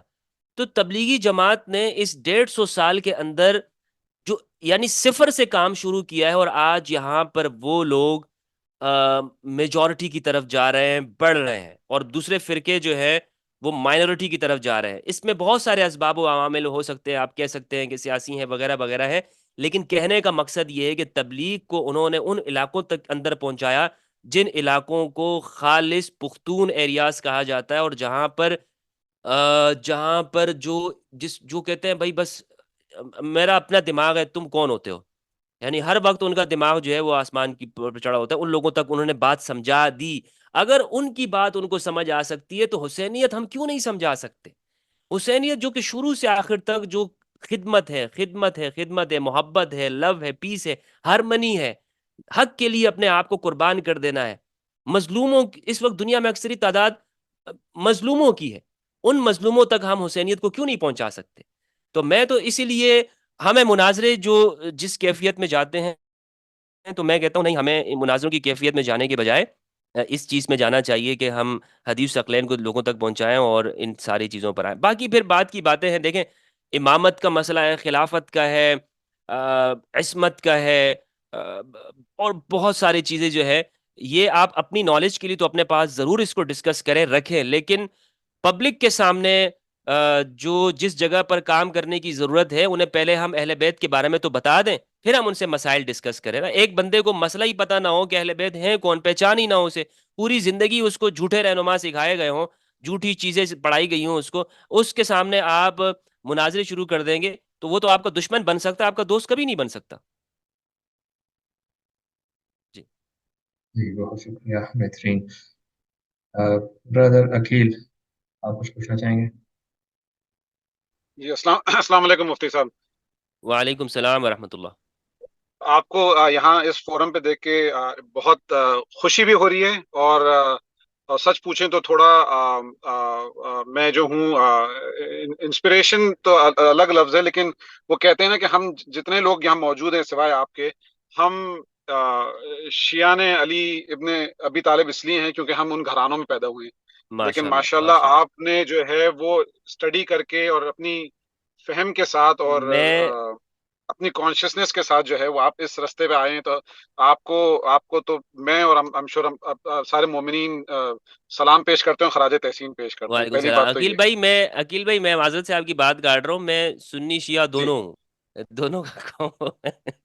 میرا خیال تو میں یہ کہ جو شیعہ ہوتا ہے، جو سنت رسول پہ عمل کرتا ہے، بالکل وہ آٹومیٹکلی سنی ہو جاتا ہے، اور جو سنی ہو کے شیعان اہل بیت ہوتا ہے تو وہ آٹومیٹکلی شیعہ ہو جاتا ہے. بالکل تو بالکل اور بڑی بالکل. بات یہ ہے کہ حسین تو سب کے ہیں، اللہ ہماری کوئی اکبر، کاپی رائٹ تو پروپرائٹری تو ہے نہیں اس پہ.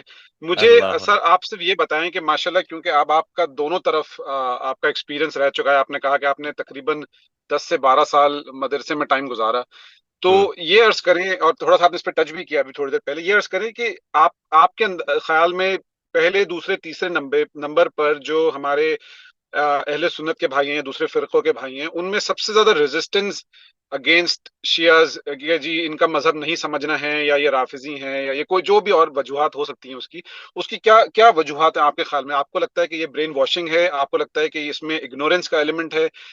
اس میں جو ہے لوگ چونکہ obviously ہماری انفارچونیٹلی ہماری قوم میں پڑھنے کا اور اجتہاد کرنے کا اور اسٹرگل کرنے کا اور ریسرچ کرنے کا اتنا زیادہ جذبہ نہیں ہے، اس کی کمی ہے؟ تو ایسے کیا مجھے اگر آپ یہ بتائیں کہ کیا ایسے ایلیمنٹس ہیں جن کو اگر ہم ٹارگٹ کریں تو ہماری کیمپین یا ہماری تبلیغ یا ہمارا جو ایفرٹس ہیں وہ ایفیشینٹ ہو سکتی ہیں، ان کا کوئی ریزلٹ جلد نکل سکتا ہے؟ کیونکہ اگر ہم صرف جیسے آپ نے عرض کیا صرف جا کے بات کریں گے حسینیت کی اور اہل بیت کی، تو بالکل صحیح کہہ رہے ہیں آپ، لوگ ہو سکتا ہے کہ بجائے اس کے کہ دوست بننے کے دشمن بن جائیں، اور اس کا جو آخری نتیجہ ہے وہ اس لائق نہ ہو کہ کہ باقی لوگ بھی اس بات کو کی تبلیغ کریں۔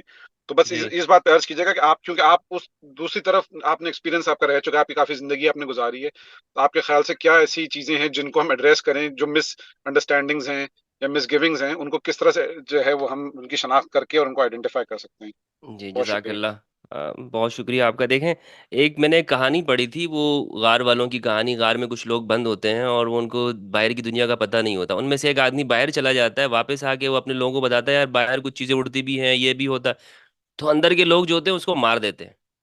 تو وہ کیا ہوتا ہے کہ انہوں نے وہ چیزیں دیکھی نہیں ہوتی۔ تو اب میں نے یہ چیزیں یہاں پر کئی مرتبہ جو ہمارے شیعہ علماء ہیں ان سے میں نے یہ عرض کیا، میں نے کہا دیکھیں آپ لوگ اپنے جس جگہ پر آپ کی پیدائش ہوئی ہے، جس سوسائٹی میں آپ پلے بڑھے ہیں، جن میں آپ مجالس پڑھتے ہیں، جن میں آپ کی زندگی گزر رہی ہے، لازمی بات ہے انسان اسی کا حصہ بن جاتا ہے۔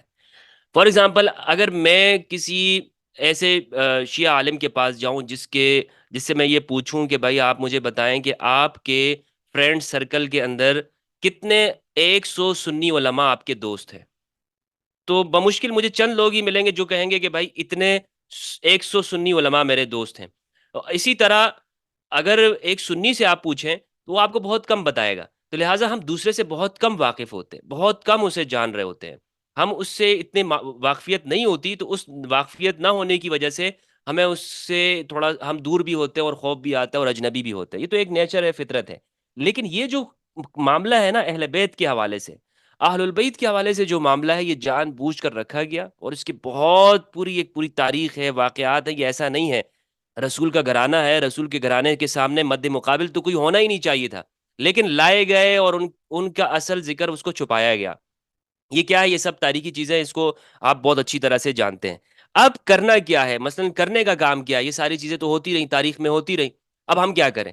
دیکھیں، ہم نے اگر لوگوں کے ساتھ بحث شروع کر دی، اگر ہم نے لوگوں کو اس کو ہم نے یہ کہا کہ تم غلط ہو، ہوگا کیا کہ مثال کے طور پر میرا اپنا پورا خاندان ہے، اس میں کوئی شیعہ نہیں ہے، ٹھیک ہے، لیکن مجھے سننے کے بعد میرے جو قریب کے جو کزن ہیں، ابھی جو میری ریسنٹ سے ملاقاتیں ہوئی ہیں، وہ کہہ رہے ہیں کہ یار ہم میں نے اکٹھی 2 نمازیں پڑھنا شروع کی ہیں۔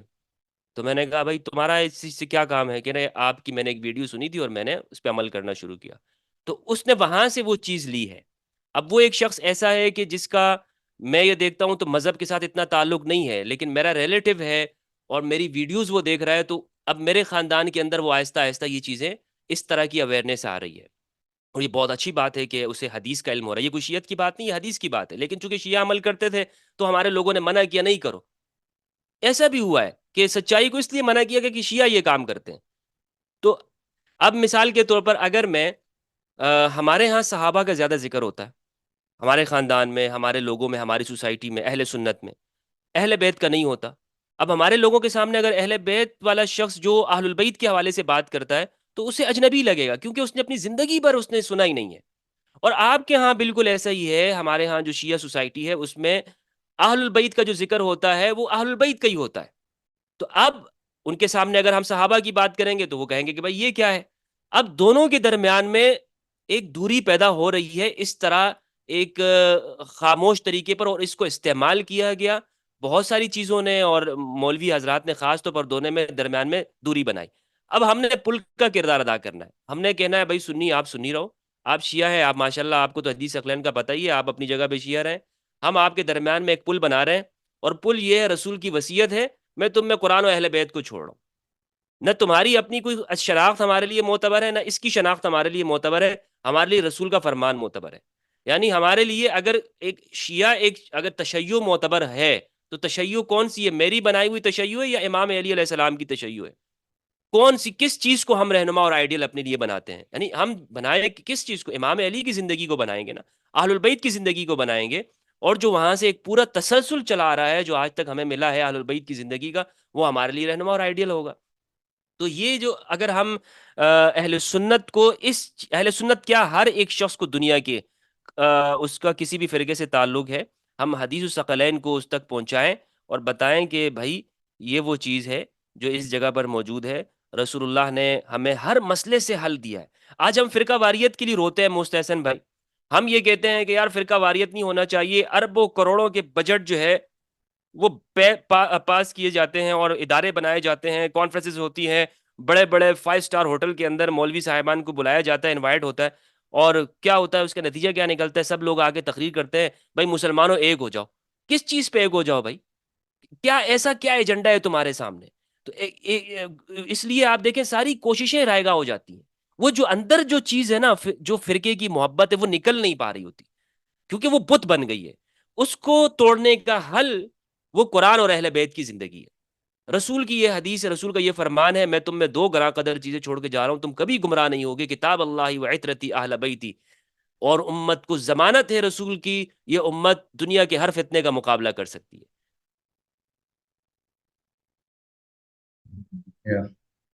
حیدر بھائی آپ پوچھنا چاہیں گے کچھ؟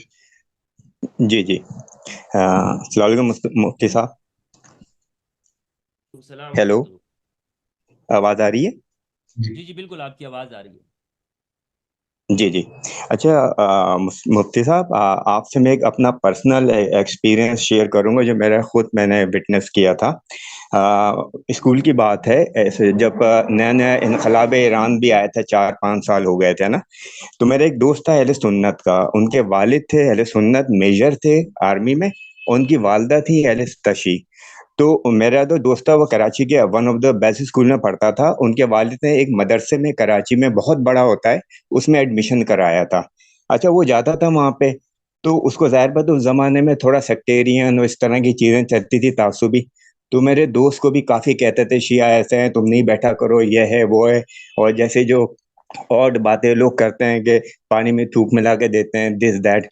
تو میرے دوست نے مجھ سے بولا نسیم میں تمہیں لے کے جاؤں گا وہاں پہ، تم دیکھنا وہاں پہ، اور میں تمہیں یہ ایکسپوز کروں گا یہ اہل سنت ہے اور شیعوں کے ساتھ یہ بیٹھتا ہے، اب اس کو سمجھائیں. اچھا میں بھی زیادہ اسکول گوئنگ تھا 9th میں، تو میں اس کے ساتھ چلا گیا. اندر گیا تو کراچی کا بہت بڑا مدرسہ ہے اور بہت ریپیوٹیبل مدرسہ ہے. اچھا وہاں پہ جب بیٹھا تو بچے آئے، مدرسے کے استاد آئے، ان سب نے بیٹھ کے مجھے سمجھانا شروع کیا کہ بیٹا ان لوگوں کے ساتھ بیٹھنا نہیں چاہیے، غلط ہے، تمہاری دین سے تم نکل جاؤ گے، یہ اور وہ نا، بہت زیادہ کافی ڈیٹیل میں سمجھایا. اور پھر سوری میرے حیدر دوست، بھائی، جی، آپ کو انٹرپٹ کر رہا ہوں. تو ٹائم کو کہنے مد کا نظر مقصد رکھتے ہے ہوئے کوشچن پوچھ کے جائیے. مجھے سوال یہ کرنا تھا کہ اب کیونکہ ظاہر ہے سوشل میڈیا آ گیا ہے اور ہر چیز چینج ہو گئی ہے، ہر چیز ایکسپوز ہو گئی ہے، تو ابھی کیا یہ چیزیں مدرسوں میں ابھی چل رہی ہیں یہاں پہ، یا ابھی اس میں کچھ امپروومنٹ آئی ہے؟ مثلا جیسے سوشل میڈیا بڑھ رہا ہے، لوگوں میں اویئرنیس آ رہی ہے، جیسے حسینیت کی بات کر رہے ہیں، کربلا کی بات کر رہے ہیں، تو اس حوالے سے کچھ امپروومنٹ ہوئی ہے؟ مثلا آپ کا کیا خیال ہے، کیونکہ آپ نے خود بھی مدرسے سے پڑھا ہے.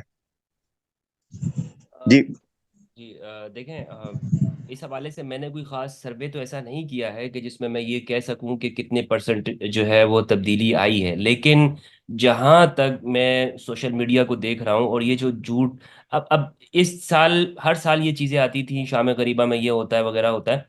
اس سال سوشل میڈیا یوٹیوب میں نے سرچ کیا تو مجھے کوئی شام غریبہ کے حوالے سے کوئی ایسا پروپیگنڈا نظر نہیں آیا. ورنہ پچھلے سال چیز تھی، لیکن میں خود وہاں گیا، پریکٹیکلی میں نے شام غریبہ میں شرکت کی اور وہاں پہ میں نے اس کی لائیو ویڈیو بنائی اور اس کو سوشل میڈیا پہ ڈال دیا میں نے. تو اس کا ایک فائدہ یہ ہے کہ اب اگر کوئی جھوٹ بولے گا کہ شام غریبہ میں یہ ہوتا ہے تو لوگ اس کو میری وہ ویڈیو سامنے کر دیں گے، بھائی ایک سنی مفتی ہے اور یہ وہاں پر گئے ہیں اور انہوں نے دیکھو یہاں پہ پریکٹیکل کیا، اور ایسا کچھ نہیں ہے، تم لوگوں نے اہل بیت کے ذکر کو بدنام کیا ہے. الیاذ باللہ، استغفر اللہ العظیم. یہ تو شرم کے مارے مولویوں کو، ان مذہبی طبقات کو، نفرت پھیلانے والوں کو شرم آنی چاہیے کہ آپ نے اہل بیت کے ذکر کو جو اتنا عظیم ذکر ہے، اللہ اور اس کے رسول کا ذکر ہے، اس کو کہاں کس طرح کی چیزوں کے ساتھ انہوں نے جوڑ دیا نفرت کے اندر۔ خیر بہرحال اس دفعہ سوشل میڈیا پہ مجھے وہ چیزیں نظر نہیں آئیں جو میں شام غریبہ کے حوالے سے جو یہاں پر بنائی جاتی تھی، ہر سال اس کو پروموٹ کیا جاتا تھا۔ آپ نے خود دیکھا ہوگا شام غریبہ پر کوئی ایسی کوئی پوسٹ نہیں، اگر کوئی چلاتا بھی ہے تو نیچے 100 لوگ ایسے ہوتے ہیں جو اس کے اوپر کمنٹ کر دیتے ہیں کہ بھائی یہ سب بکواس کر رہے ہو، تم جھوٹ بول رہے ہو، ایسا کچھ نہیں ہے۔ تو لیکن لازمی بات ہے، اس میں اس کا مطلب یہ نہیں ہے کہ ہمارا کردار ختم ہو گیا ہے، کہ جو چیزیں ہیں اس کو ہم مزید ایکسپوز نہ کریں یا لوگوں تک نہیں پہنچائیں۔ اس سوشل میڈیا کا بہت بڑا فائدہ ہوا ہے، مگر نفرت جو ہے نا، نفرت میں ابھی فی الحال ہمیں یہ دیکھنے کو آ رہا ہے کہ ایک فیز سے ہم ابھی گزریں گے جو سخت فیز آنے والا ہے، اور اس فیز کے اندر چونکہ ابھی ابھی یہ چیزیں سٹارٹ ہوئی ہیں، اور امام میں یہ سمجھتا ہوں کہ ہماری جو زندگی ہے وہ اس چیز کے لیے بہت کم ہے، لیکن جب بہت سارے لوگ ہوں گے یہ کام کر رہے ہوں گے تو شاید اس کام کے اندر تیزی آ جائے، اور امام علی علیہ السلام کی یا امام مہدی علیہ السلام آپ کہہ لیں، ان کے ساتھ جو ہمیں جوڑنا ہے لوگوں کو، جن لفظوں کے اندر میں یہ کہنا چاہوں کہ وہ زمانہ بھی قریب ہے، تو اس کے لیے اگر ہم یہ اس طریقے کو ہم اختیار کریں کہ لوگوں تک ان حقائق کو پہنچائیں، اور خاص طور پر حدیث ثقلین کو پہنچائیں، تو یہ ہماری ذمہ داری بڑھ گئی ہے اور لوگ اس تک آنا چاہتے ہیں۔ تو انشاءاللہ عز و جل ایک تبدیلی نظر آئے گی ہمیں۔ انشاءاللہ، بہت شکریہ۔ علی جی بھائی، آپ پوچھنا چاہیں گے کچھ؟ جی السلام علیکم۔ وعلیکم السلام ورحمۃ اللہ وبرکاتہ۔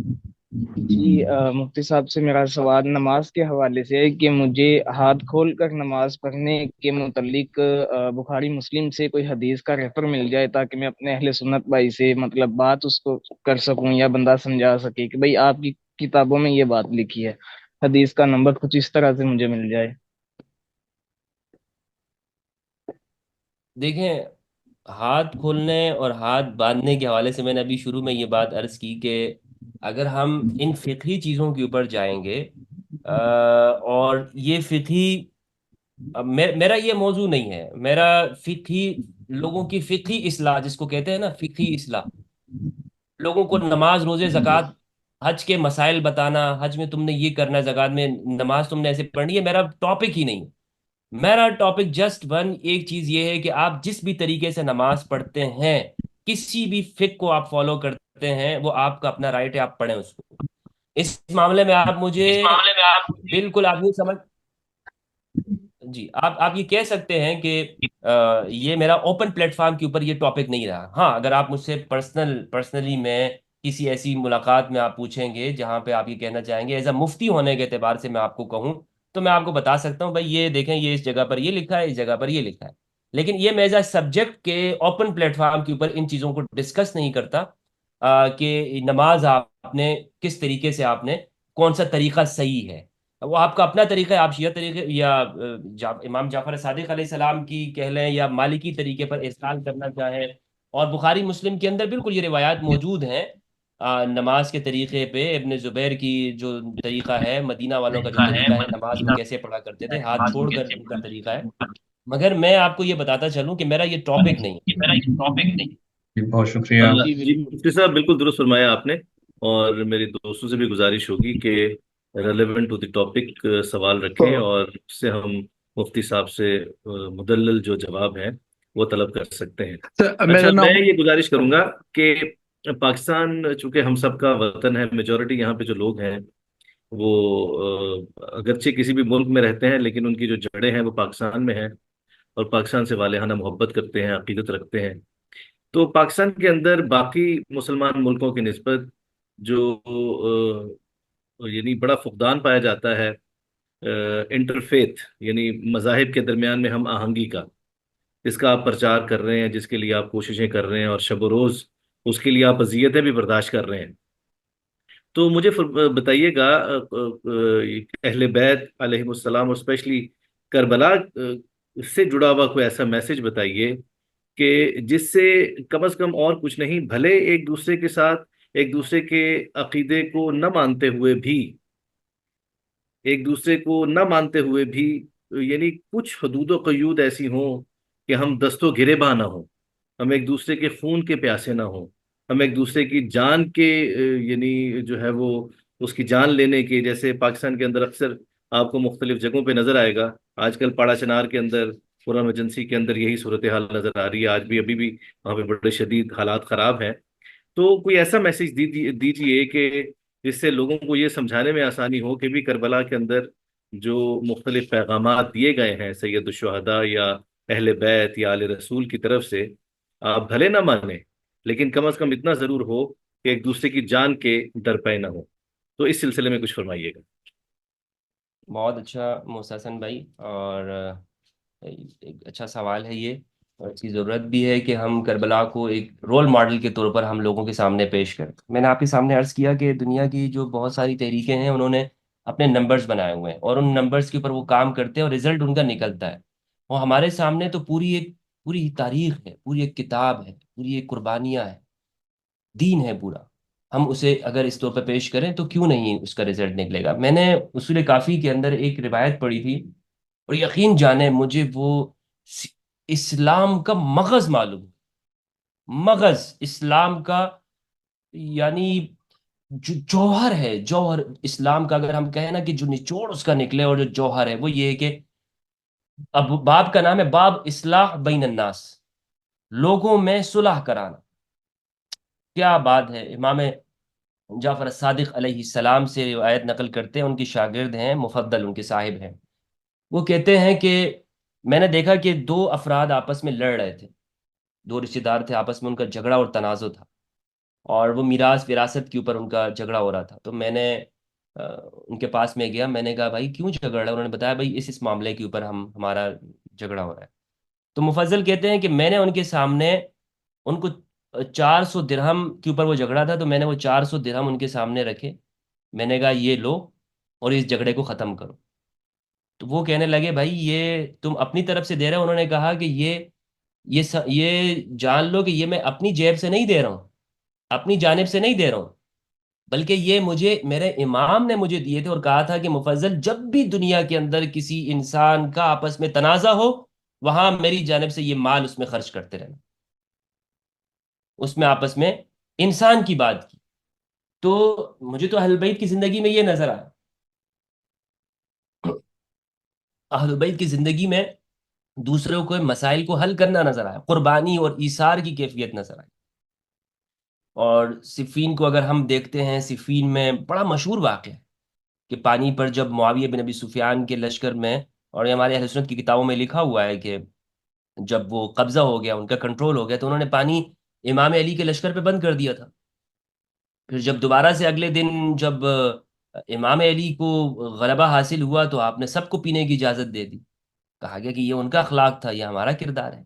امام نے جب مالک اشتر رضی اللہ تعالیٰ عنہ کو مصر کا گورنر بنا کے بھیجا تو ایک واضح لفظوں کے اندر ان کو پیغام دیا، جو آج دنیا کے بڑے بڑے جو حکومت کرنے کے جو طور اطوار ہیں اور طریقے ہیں، اس میں ایک رہنما اصول ہے، اور اس کو بنیاد بنایا جو دنیا میں کہیں پر بھی جھگڑے اور ناانصافی نہیں ہوگی۔ امام نے کیا کہا؟ امام نے کہا الناس صنفان اما اخ لک فی الدین او نذیر لک فی الخلق، لوگ دو طرح کے ہوتے ہیں مالک، یا تو وہ دین میں تمہارے بھائی ہیں، یا وہ انسان ہونے میں تم جیسے ہیں۔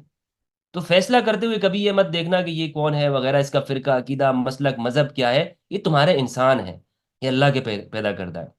تو مجھے تو ان میں اہل بیت کی زندگی میں ہارمنی نظر آتی ہے، اور ہر جتنی بھی جو چیزیں ہیں وہ اہل بیت کی زندگی میں، حکمرانی کیسے کرنی ہے، اقتدار کیسے کرنا ہے، لوگوں کے ساتھ رویہ کیسا ہونا چاہیے، ریاست کیسے چلے گی۔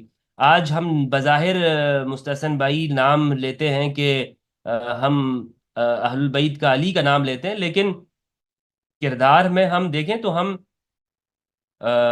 حکومتوں میں دیکھیں اور جگہوں میں دیکھیں، بظاہر ہمیں وہ ہماری زندگی میں وہ چیز نہیں ہوتی، وہ شامیوں کی چیز ہم اس کو رول ماڈل بنا رہے ہوتے ہیں، یار کسی طریقے سے دوسروں کو خوش کرتے رہو، یار دوسرا راضی رہتا رہے تم سے۔ تو رول ماڈل ہم کس کو بنا رہے ہیں؟ کون لوگ ہیں جو جن کو ہم رول ماڈل بنائیں گے دنیا میں پیس اور ہارمنی ہوگی. تو یہ جو لبنان کے مسیحی جورج ارداق ہیں، انہوں نے موسوعہ لکھا ہے امام علی علیہ السلام کے اوپر.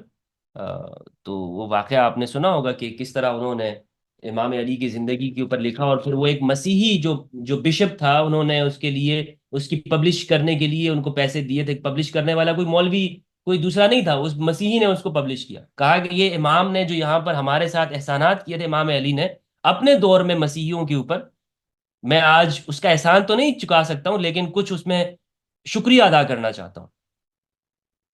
تو اور کوئی بھی انسان ہو دنیا کا، وہ ایک انسان ہونے کے اعتبار سے علی کی زندگی پڑھ لے اور واپس آئے گا تو وہ علی کا عاشق بن جائے گا. خواہ اس کا عقیدہ مذہب کچھ ہو، علی کا عاشق ہوگا، وہ علی سے محبت کرنے والا ہوگا. جی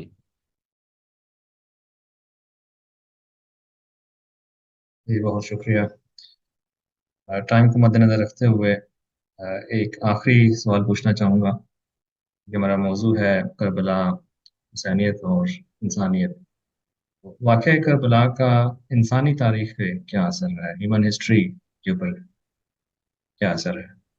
خاص طور پر اگر ہم اسلامک ہسٹری پہ نظر ڈالیں تو واقعہ کربلا نے دنیا کے سامنے ایک تو اپنے سے پہلے پہ بھی بہت بڑا اثر ڈالا ہے. میسم بھائی صرف بعد کی تاریخ پر نہیں، اپنے سے پہلے لوگوں کے سامنے، کیونکہ دیکھیں کربلا سے پہلے بہت ساری چیزیں واضح ہونا ضروری ہے. کربلا ایک اس کا ایک حصہ تھا جو اس سے پہلے جو چیزیں ہوئی ہیں لوگوں کو آج بھی شاید بہت ساری چیزیں سمجھ میں نہیں آتی ہیں، اور وہ اس لیے سمجھ میں نہیں آتی ہیں. شاید قدرت نے کربلا اس لیے ان کے سامنے رونما کی کہ لوگوں کو غدیر سمجھ میں نہیں آیا. شاید قدرت نے ان کے سامنے کربلا میدان اس لیے سجایا گیا کہ انہیں امام علی کی مظلومیت سمجھ میں نہیں آئی. لیکن بہرحال ایک چیز کو میں واضح کرنے کے بجائے صرف اتنا میں آپ کے سامنے عرض کرتا چلوں کہ بہت ساری اس نے ایسے اسٹوڈنٹس کے اوپر، خاص طور پر مجھ جیسے جو خالصتاً ایک چیزوں کا مطالعہ کرتے ہیں، ان کو بجائے اس کے کہ کوئی جذبات رکھتے ہوئے ہم جب مطالعہ کرتے ہیں تو ہم اپنے ذہن کو اسی طرح رکھتے ہیں. ہمیں اس چیز میں متاثر کیا ہے کہ کربلا ہر چیز کو، جو یہ لوگ کہتے ہیں نا سیاق و سباق ہوتا ہے، بھائی دائیں بائیں کو دیکھو، تو جب ہم دائیں بائیں کو دیکھتے ہیں نا کربلا کے، تو پوری پوری جو تاریخ ہے ہمیں سمجھ میں آ جاتی ہے. تو اس کا بہت بڑا اثر پڑا ہے نہ صرف بات کے اوپر بلکہ ماقبل کے ادوار کے اوپر بھی. اور وہ اثر یہ ہے کہ اہل البیت کی مظلومیت، غدیر سے لے کر دعوت ذوالعشیرہ سے لے کر غدیر، شیب ابی طالب، ان کا جو کنٹریبیوشن ہے بنی ہاشم کا اور اہل البیت علیہ السلام کا، اور پھر خاص طور پر جو مد مقابل ہے بنو امیہ کی سیاہ کاریاں ہیں، جو وہاں پر اس مکہ کے اندر ان کا جو ظالمانہ سسٹم تھا، جو انہوں نے انسانیت کے اوپر ظلم کر کے راج کیا ہوا تھا، اس کو رسول اللہ نے کیسے توڑا اور کیسے ختم کیا، اور پھر علی کے ساتھ وہ کیوں مد مقابل رہے. یہ ساری چیزیں ہمیں سمجھ میں آئی. تاریخ کے پہلے دور کے اوپر کربلا کا ہی اثر ہے، نتیجہ ہے کہ ہم اس جگہ پہ گئے ہیں. یعنی ایک سوال پیدا ہوتا ہے کہ بھائی آخر کیا وجہ ہوئی کہ ہم صفین کو بھی ڈسکس کر رہے ہیں، جمل کو بھی ڈسکس کر رہے ہیں، اور ہم یہ پوچھ رہے ہیں کہ بھائی غدیر کے بعد ثقیفہ جو ہوا ہے تو اس کا کیا مقام اور کیا مرتبہ ہے، اسلامی تاریخ کے اندر کون سی جگہ پر ہے. تو یہ کربلا کی ہی وجوہات ہیں کہ ہم ان چیزوں کو ڈسکس کریں. اور بعد کے زمانے پہ اگر ہم دیکھیں تو مسلم معاشروں میں بنو امیہ کا تو پورا جو وہ کھیل تھا وہ ایکسپوز ہو گیا. جو انہوں نے بالکل الٹرنیٹو ریلیجن جو انہوں نے پیش کرنا تھا، ایک بالکل پیرالل جو وہ کھڑا کرنا چاہتے تھے مذہب، یزید بن معاویہ اس کو بنیاد بنانا چاہتا تھا، وہ امام حسین علیہ السلام کی قربانی سے اور امام حسین علیہ السلام کے باہر قیام سے وہ ختم ہو گیا. اس الٹرنیٹو ریلیجن کا تصور ہی اڑ گر رہ گیا. لوگوں میں اتنی جرت اور غیرت پیدا ہوئی. آپ خود دیکھیں واقعہ حرہ کو جب مطالعہ کریں گے تو وہ کہتے ہیں اگر اب بھی ہم نہ نکلتے تو ہمیں یہ خوف ہو گیا تھا کہ اوپر سے آسمان سے ہمارے اوپر پتھر برس جائیں گے. تو حرہ کا جو واقعہ ہوا ہے جس میں 10,000 صحابہ کرام بھی شہید ہوئے ہیں، 10,000 تابعین اور یہ ان کی اولاد اور انصار اور مہاجرین صحابہ کے بچے اس میں شہید ہوئے ہیں. ان کے اندر یہ جرت اور یہ شجاعت اس لیے پیدا ہوئی کہ ان کے اوپر اثر ہوا کربلا کا، کہ اگر اب بھی نہیں ہوگا تو ہمارے اوپر تو آسمان سے پتھر ہی برسنے ہیں، پھر ہمارے پاس تو کچھ نہیں بچا ہے. پھر آگے پوری تاریخ کو ہم دیکھیں، بنو امیہ کے ساتھ جو ہوا اور بنو عباس کا آنا، پھر اس کے بعد ایک آج تک ہمیں جو چیزیں نظر آتی، بلکہ ایک مورخ کو میں پڑھ رہا تھا، مفکر کو، وہ یہ کہتا ہے کہ انقلاب فرانس کی بنیادوں کے اندر کربلا کا سبق ہے۔ اگر میں اس کو ایک بڑے اس کو پھیلاتے ہوئے چیز کو سمجھوں تو میں یہ کہوں گا کہ دنیا میں اگر جمہوریت سے کوئی واقف ہوا ہے تو وہ کربلا کے بعد ہوا ہے۔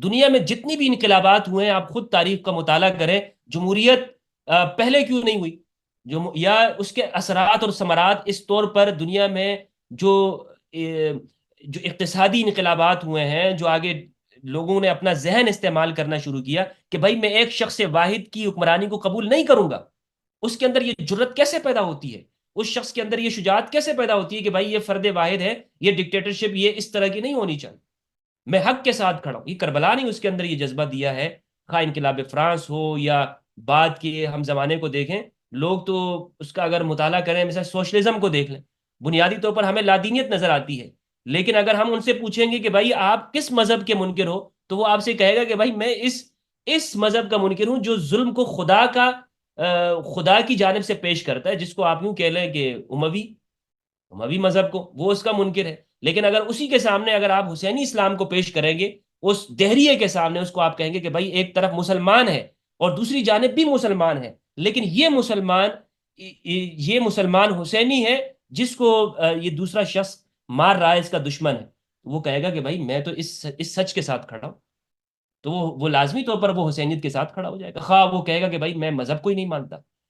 تو لیکن بہرحال ایسا نہیں ہے کہ یہ ساری باتیں، یعنی جو میں عرض کر رہا ہوں کہ ہم اس کو اگر ہم مذہب کی کوئی ایسی کوئی وہ نہیں ہے، مذہب جو حسینیت ہے اس کی بنیاد ہے کلمہ توحید کے اوپر، رسالت کے اوپر، لا الہ الا اللہ محمد رسول اللہ، علی ولی اللہ، علی کی ولایت کے اقرار، لیکن جو اصل اور اصول ہیں، جو جذبہ ہمارے اندر پیدا کرتے ہیں، جو ہمارے اندر شجاعت لے کر آتی ہے، جو ہمارے اندر دین کے لیے کچھ کرنے کا جو جذبہ پیدا کرتی ہے، وہ کیا چیز ہے؟ وہ حسینیت ہے، اس کے علاوہ اور کیا ہے ہمارے ساتھ؟ بہت شکریہ۔ جی بہت شکریہ مفتی فضل ہمدرد صاحب، آپ آج ہمارے اس فارم پہ تشریف لائے۔ میں اپنے تمام سننے والوں کو بتاتا چلوں کہ انشاءاللہ 21 سفر کو جو ہماری اربعین گلوبل نیٹ ورکنگ ایونٹ ہو رہا ہے، اس میں بھی مفتی فضل ہمدرد صاحب تشریف لائیں گے اور ہارمنی بٹوین دی ریلیجنس پہ گفتگو کریں گے۔ آپ سب سے گزارش ہے میں کہ اس جو میں بھی مسلسل اربعین کے، بھائی عربک میں گفتگو کر سکتا ہوں؟ جی بالکل کر سکتے ہیں، بالکل کر سکتے ہیں، بالکل کر سکتے ہیں۔ ٹھیک ہے، جزاک اللہ۔ تو انشاءاللہ 21 سفر کو یعنی ایک دن بعد اربعین کے، کربلا معلیٰ میں حرم امام حسین علیہ السلام کے کانفرنس روم میں، کانفرنس ہال میں انشاءاللہ مفتی فضل ہمدرد صاحب ہمارے درمیان موجود ہوں گے، اور انشاءاللہ انشاءاللہ آپ ان کی گفتگو سے مستفید سب کا انشاءاللہ بہت ہوں گے۔ شکریہ۔ میں تو یہ چاہ رہا ہاں تھا کہ ہم ساتھ میں آپس میں ایک دوسرے کو سنیں گے، مجھے بولنے کا کوئی زیادہ شوق اور اشتیاق نہیں ہے، میں ڈسکشن کا قائل ہوں، میں زیادہ سننے کا قائل ہوں، میں لوگوں کا جی جی، انٹرویوز وہاں کرتا ہوں، وہاں لوگوں بھی کو آپ سے سنتا ہوں۔ ڈسکشن ہی ہوگی انشاءاللہ۔ ٹھیک ہے انشاءاللہ، بہت شکریہ، بہت شکریہ، انشاءاللہ۔ سلامت رہیں، تو اللہ تعالیٰ آپ کا سبحانہ آپ کا و بہت تعالیٰ آپ سب شکریہ، پر اپنا کرم آپ کا فرمائے۔ بہت قیمتی جزاک وقت لیا، اور اس گرمی اللہ۔ اور میں میں معذرت چاہتا ہوں دوستوں یہاں پاکستان پہ میں، کہ چونکہ میں خود بھی ابھی، میں کیمرہ آپ کو عرض نہیں کر ہے، دوں کہ ہو میں سکا خود بھی لائٹ ہو۔ لاہور میں موجود ہوں، لیکن یہاں لائٹ کا ایشو ہمارے لیے تو نہیں ہے، تو آپ کے وہاں لائٹ کا ایشو ہے، پھر گرمی بہت زیادہ ہے، حبس بہت زیادہ ہے، تو جس ماحول میں آپ بیٹھے ہیں یقیناً یہ ایک حسینی ہی بیٹھ سکتا ہے۔ خوش رہیں، سلامت رہیں، سلامت جی رہیں، تو جی جی جزاک اللہ۔ مسلم بھائی جی کنکلوڈ بہت کیجیے پلیز۔ بہت بہت شکریہ جی، تمام حاضرین کی طرف سے، سامعین کی طرف سے مفتی صاحب کا بہت شکریہ۔ جیسا مسحسن بھائی نے کہا کہ انشاءاللہ ہمارا تھرڈ اینول ایونٹ 21 سفر کو ہوگا کربلا میں، حرم امام حسین علیہ السلام میں، اربعین گلوبل ڈاٹ نیٹ یہ ویب سائٹ ہے، اس پہ پلیز جائیے، رجسٹر کیجیے، ایونٹ کے لیے بھی رجسٹر کیجیے، اور ابھی کیونکہ ہم اسٹارٹنگ فیز میں ہیں تو رجسٹریشن کم ہے، لیکن زیادہ سے زیادہ آرگنائزیشنز، انڈیویجولس، پروفیشنلز اس کو جوائن کر رہے ہیں، تو اس کاروان کا حصہ بنیے۔ تمام آپ کا بہت بہت شکریہ۔